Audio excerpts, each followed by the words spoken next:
Hello, and welcome to this week's edition of the Good 5 Cent Cigar Newscast. I'm Ellie Sennhenn. Thank you so much for joining us.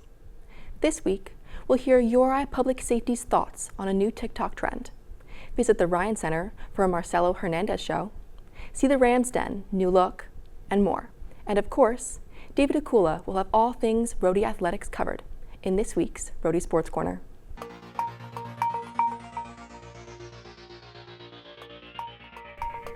For our top story, Eliza White investigated a new trend on URI's campus involving a certain Ram statue outside of the Memorial Union.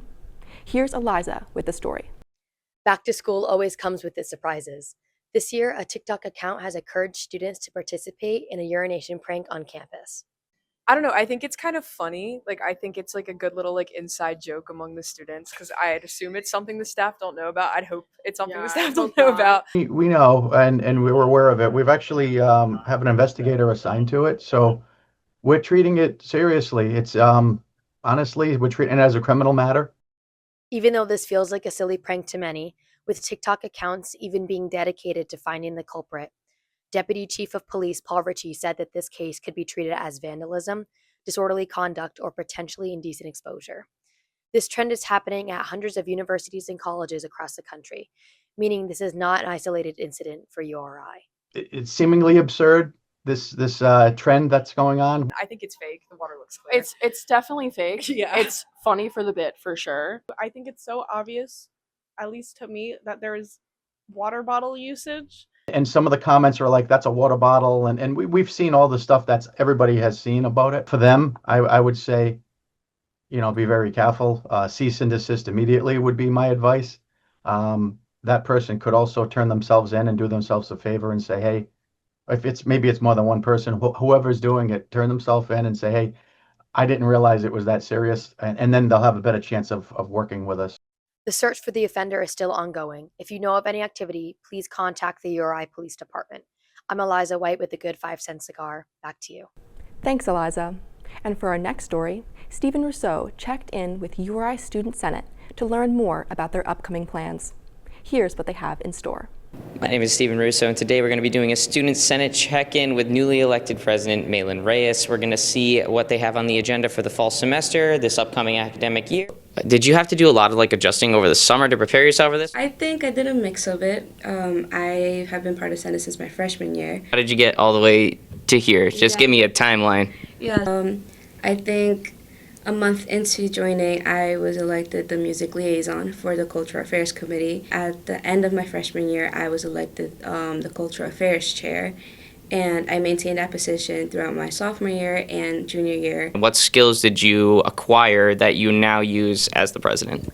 I think some of the important skills that I learned were adaptability, also communication, being able to communicate how I'm feeling, what I want to see, and understanding what others want to see. Currently, at the moment, we don't have much legislation going on, but moving forward, there's a lot of organizations that want to be recognized. But in terms of how we actually get things done, is just kind of communicating. Right now, I think the priority is getting the Student Senate on the same page, being able to break that tension, break that awkwardness between the newly elected senators and the ones that are coming back. I think our goal was mostly just to empower our campus, empower our students here. I think that's probably the first thing we're trying to, knock off our list to make sure student orgs get what they need and are up and running. But outside of school, I think the most I do is support my siblings at their soccer games. You mentioned 4 languages. Yeah. What are they? So I speak English, Spanish, Portuguese, Chinese, and currently learning ASL. For more information on what Student Senate has in store for this semester, feel free to email the president at rhodysenate.org. From inside the Memorial Union, I'm Stephen Russo. Back to you. Thanks, Stephen. In other campus news, Casey Chan-Smutko has a federal orders update. Hello, my name is Casey Chan-Smutko, and I will be the Good 5 Cent Cigar's federal order reporter for this semester. As of August 28th, the URI Communications announced new updates about Trump's DEI or education orders, a SNAP Ed program, and research grants.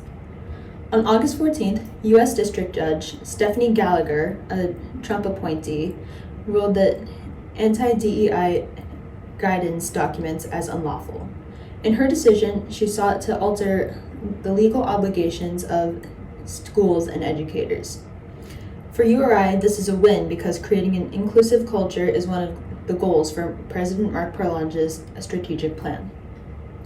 For SNAP Ed, or Supplemental Nutrition Assistance Program education, a bill was signed to eliminate funding for this program and will be effective on September 30th of this year. This decision will directly impact SNAP Ed staff members as their positions will be terminated. However, URI stays committed to serving the people in Rhode Island. Teams in the College of Health Sciences and Office of Human Resources are working to support staff through this transition.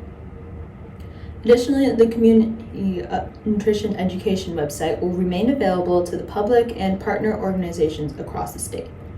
Lastly, on August 21st, the Supreme Court allowed termination of National Institutes of Health to end $783 million in grants linked to DEI, HIV/AIDS, and COVID-19. Although this ruling affects URI researchers, the university hasn't received any notices considering the end of several recent research grants. For more information and updates, go to the URI Federal Actions website. This has been Casey Chan-Smutko. Back to you. Thanks, Casey. Next, Maya Kelly got student reaction to Marcello Hernandez coming to the Ryan Center. Here's Maya on the scene. Tonight we're interviewing people for Marcello Hernandez. Hi guys, I'm here with Paulina And Ariana. What grade are you guys in? Freshman. How did you guys decide to go to Marcello tonight? We really liked him from SNL. Yeah, I really like him as Domingo. Hi, I'm here with Jacob. And what grade are you? I'm a senior. Okay, and why are you here tonight to see Marcello? I'm here to laugh. You're here to laugh. All right. I'm here with Maddie. And what grade are you in? I'm a junior. Okay, and what brought you to Marcello tonight? I'm a big SNL fan, so I was really excited to come see him here at URI. Hi guys, show just ended. I'm here with Veronica, Natalie, Claire, Kaylin, Gabby. What grade are you guys in? We're freshmen. We're all freshmen. Okay, what do you rate it out of 10? 10 out of 10. I'm here with And what grade are you in? I'm freshman. And what do you rate it out of 10? I rated it like a 9, 5 out of 10. And then who's your favorite part? Favorite part, probably towards the beginning where he played music and then he went on with the show. He brought his friends.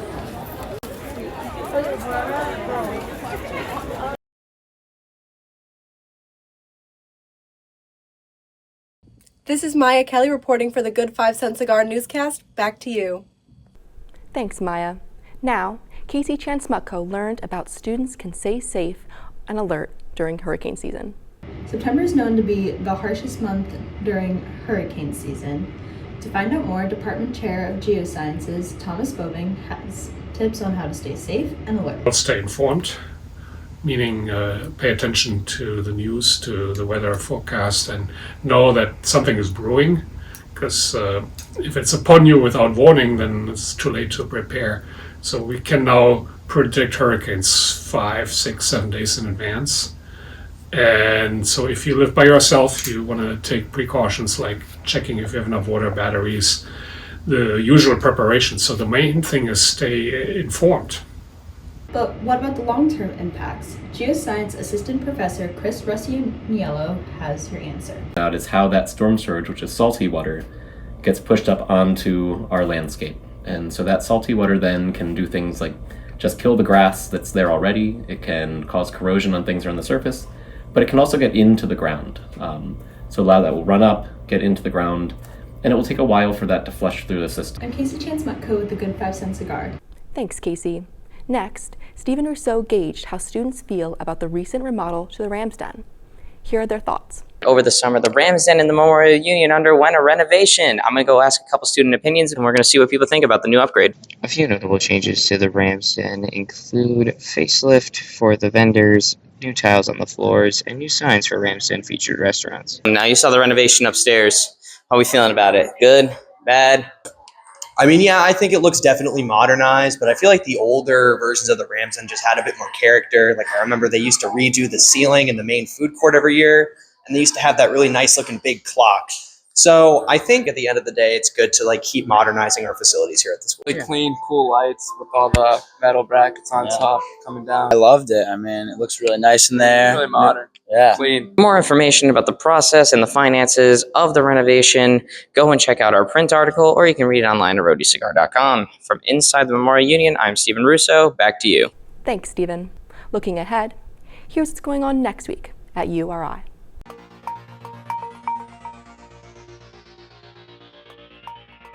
On Sunday, URI will host its annual homecoming. Also on Sunday, the Surfrider Foundation Club is holding a beach cleanup at Narragansett Town Beach from 10 a.m. to noon. The club is having cleanups twice in September and October. On Wednesday, September 24th, Rhody Roundup Line Dancing is having its first meeting of the semester at 7:30 p.m. in the Memorial Union Atrium 2. With that, I'll hand it over to David Okula with this week's Rhody Sports Corner.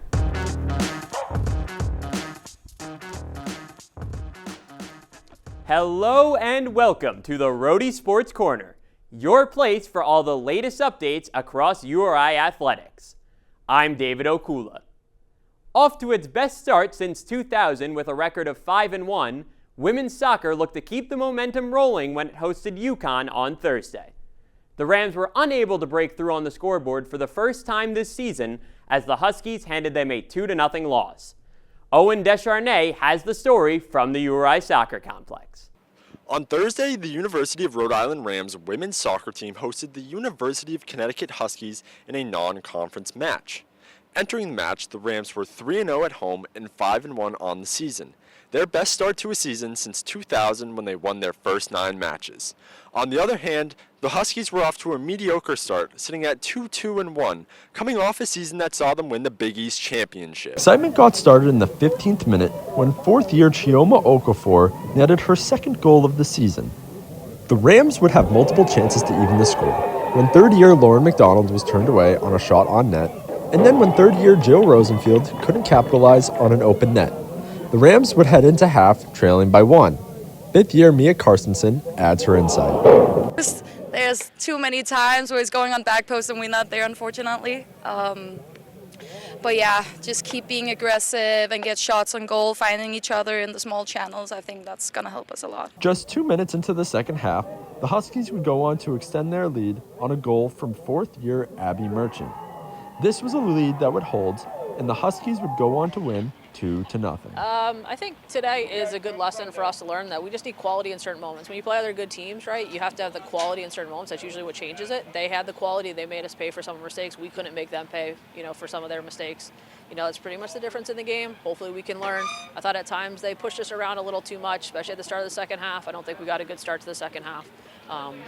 So hopefully, we can learn. We just need more quality, maybe a little more soccer savvy at certain times. But, it's a good team to play. Obviously, you learn a lot from those games, like you said. So.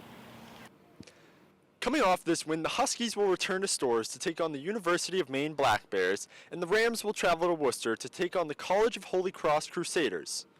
I'm Owen Desharnais reporting for the Good 5 Cent Cigar Newscast. Back to you. Thanks, Owen. As for some other scores and results around campus this week, football remained undefeated in a defensive battle at Holy Cross on Saturday as the Rams took home a 9-7 victory thanks to a game-winning field goal with just over 2 minutes left. Men's soccer had a pair of home matches this week. First, the Rams used a late goal to secure a 1-1 tie in their conference opener against Fordham on Saturday. Then they fell 1-0 in an in-state battle with Brown on Tuesday. Women's soccer bounced back from its loss to UConn with a 1-0 victory over Holy Cross on Sunday to wrap up its non-conference slate with a record of 6-2. Volleyball traveled to Fort Worth, Texas for the Fight in the Fort tournament over the weekend, where it fell in 3 consecutive matches. Then the Rams dropped a match 3-0 to Northwestern in their home opener on Monday. Finally, women's tennis had its first event of the fall season over the weekend as the team went to Storrs for the UConn Invitational. That's all for this week's edition of the Rhody Sports Corner. To stay updated with all things URI athletics, follow us on X at @cigar_sports. Back to you, Ellie. Thanks, David.